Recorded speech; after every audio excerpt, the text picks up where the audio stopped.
क्या अखिलेश यादव अकेले चुनाव लड़ने से डरते हैं?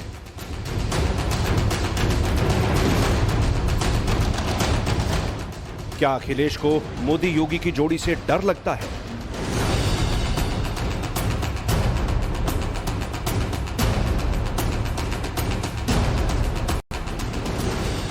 और क्या अखिलेश को 2024 में एसपी की बची हुई 3 सीटों के खिसकने का डर सता रहा है?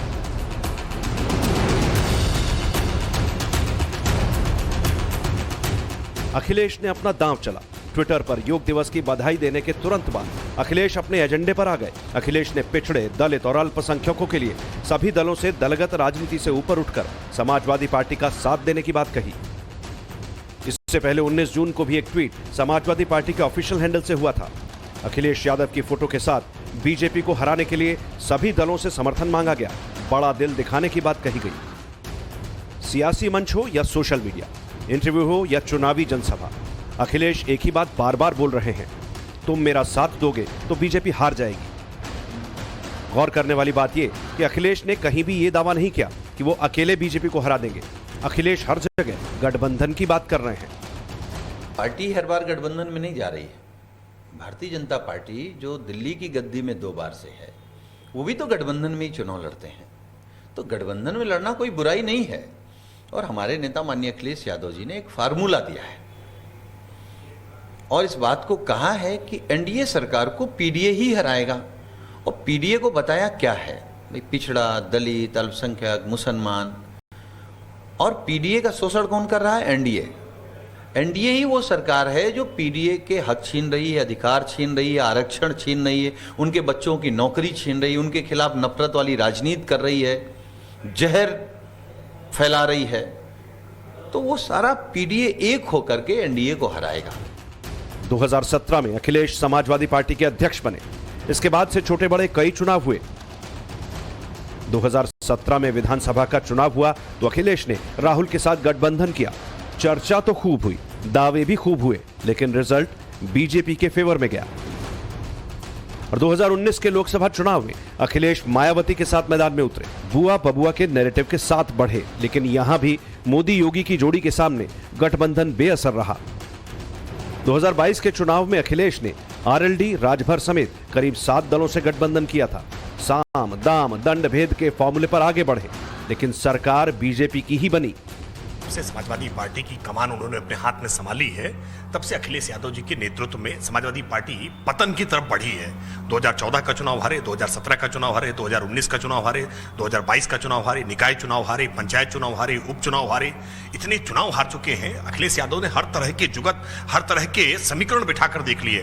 कांग्रेस से गठबंधन करके देखा, बसपा से गठबंधन करके देखा, अपना दल से गठबंधन करके देखा, सुभाषपा से गठबंधन करके देखा, कई तरह के गठबंधन करके देख चुके, लेकिन परिणाम फिर भी सिफर है। तो ऐसे में अब उत्तर प्रदेश के बाहर के कई दलों को तलाश रहे हैं। अकेले लड़ने की हिम्मत अखिलेश यादव में नहीं है, क्योंकि पार्टी में भी आज उनकी सुनने वाले लोग बहुत कम बचे हैं। सियासत की सबसे पुरानी कहावत है कि दिल्ली का रास्ता यूपी से होकर जाता है।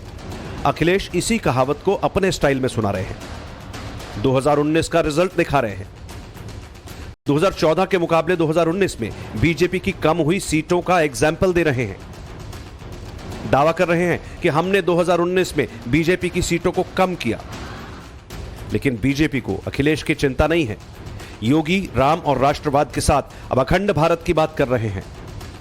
5 अगस्त 2019 को कश्मीर में धारा 370 इतिहास के कूड़े में फेंक करके सदैव के लिए समाप्त कर दी गई। और कश्मीर भारत के कानून से चल रहा है। शांति और विकास की एक नई धारा के साथ आगे बढ़ रहा है। आज अब कश्मीर के अंदर उपद्रव नहीं, अब पाक अधिकृत कश्मीर के अंदर मांग होती है कि हमें भी भारत का हिस्सा बनाइए, हम भी भारत के साथ शामिल होना चाहिए चाहते हैं।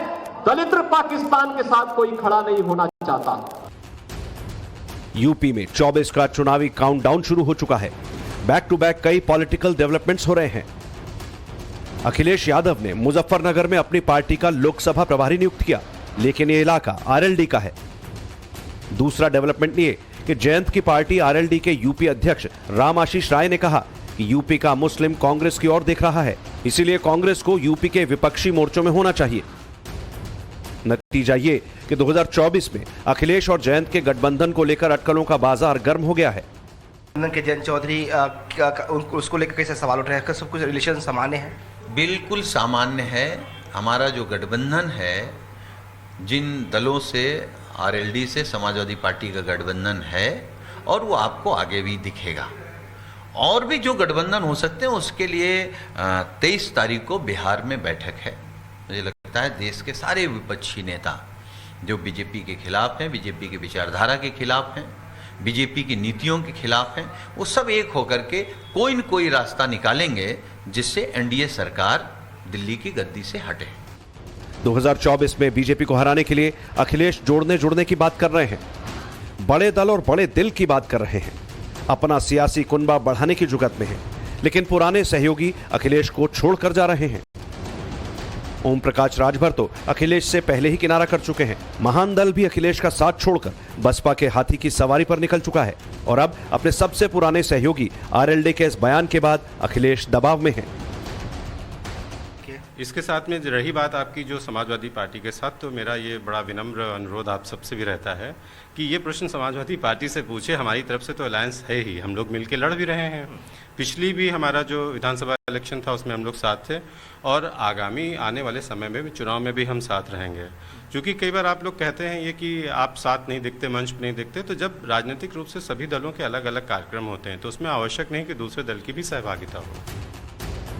चुनाव जीतने के लिए 3 चीजें जरूरी होती हैं: नेता, नारा और नैरेटिव।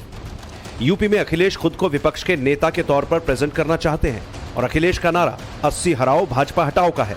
नैरेटिव पीडीए यानी पिछड़ा, दलित और अल्पसंख्यकों का है। एक्सपर्ट की माने तो आरएलडी जिस लाइन को आगे बढ़ा रही है, अखिलेश भी इस बात को जानते हैं। और क्या यही वजह है कि अखिलेश ने अपने फार्मूले का नाम पीडीएम, पिछड़ा, दलित और मुसलमान की जगह पीडीए, पिछड़ा, दलित और अल्पसंख्यक रखा? उत्तर प्रदेश में हाल में ही हुए नगर निगम और नगर निकाय के चुनाव में एक नया ट्रेंड देखने को मिला है। सियासी जानकार कहते हैं कि ये ट्रेंड अखिलेश यादव के लिए ज़्यादा परेशानी का सबब बन सकता है, क्योंकि इस ट्रेंड से लगता है कि अखिलेश यादव कमज़ोर हो रहे हैं। उत्तर प्रदेश में कई सीटों पर जो मुस्लिम वोटर्स का झुकाव है वो कांग्रेस की ओर दिखाई दिया है। पश्चिमी उत्तर प्रदेश में लोकसभा के 20 से 22 सीटें ऐसी हैं जहां पर मुस्लिम वोटर्स की संख्या जो है वो 30 से लेकर 50% तक है। वहीं पर जो जाट वोटर्स हैं उनकी संख्या भी 6 से लेकर 12% तक है। ऐसे में इन सीटों पर जाट और मुस्लिम जो है वो निर्णायक भूमिका में होते हैं।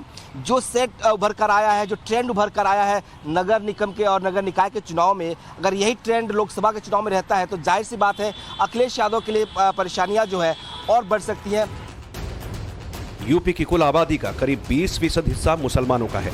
यूपी में मुस्लिम आबादी करीब 3 करोड़ 84 लाख है और यूपी की सियासत में मुसलमान मैटर करता है। यूपी की 29 लोकसभा सीटें मुस्लिम डोमिनेटेड हैं। 6 लोकसभा सीट पर मुस्लिम आबादी 40 से 50% है। 13 लोकसभा सीटों पर मुस्लिम आबादी 30 से 40% और 18 लोकसभा सीटों पर मुस्लिम आबादी 20 से 30% है। 2022 के विधानसभा चुनाव में मुसलमानों का वोट एकमुश्त एसपी के खाते में गया। मुसलमान सभा के साथ आए तो विधानसभा में अखिलेश का नंबर बढ़ गया। एक्सपर्ट की माने तो करीब 83% मुसलमानों ने एसपी को वोट किया था। 47 सीट वाली एसपी 111 के आंकड़े पर पहुंच गई। चुनाव चाहे कोई भी हो, पार्टी चाहे कोई भी हो, मुस्लिम वोट एकमुश्त पड़ता है। लोकसभा चुनाव में भी वोट एकमुश्त होकर ही पड़ेगा। लेकिन अखिलेश यादव की पार्टी का लोकसभा में कद कम हो चुका है। अखिलेश के पास बस 3 सीटें बची हैं। ऐसे में मुस्लिम मोहल्लों में नई लाइन चल रही है। यूपी के मुसलमानों का दिल बदल रहा है और एक बार फिर यूपी का मुसलमान कांग्रेस की तरफ शिफ्ट होने की तैयारी में है। अखिलेश यादव लगातार एक्सपेरिमेंट कर रहे हैं। 2017 में राहुल गांधी के साथ, 2019 में मायावती के साथ और 2022 में छोटे छोटे दलों को अपने साथ लेकर अखिलेश यादव ने एक्सपेरिमेंट किया। लेकिन अब अखिलेश यादव एक नई खिचड़ी लेकर आए हैं, पीडीए, जिसमें सीधे सीधे वो मुसलमानों को साथ नहीं ले रहे हैं, उन्हें अल्पसंख्यक बता रहे हैं। दरअसल कर्नाटक चुनाव में जो हुआ उसके बाद मुसलमानों का जो रुझान है वो कांग्रेस की तरफ दिखने लगा है।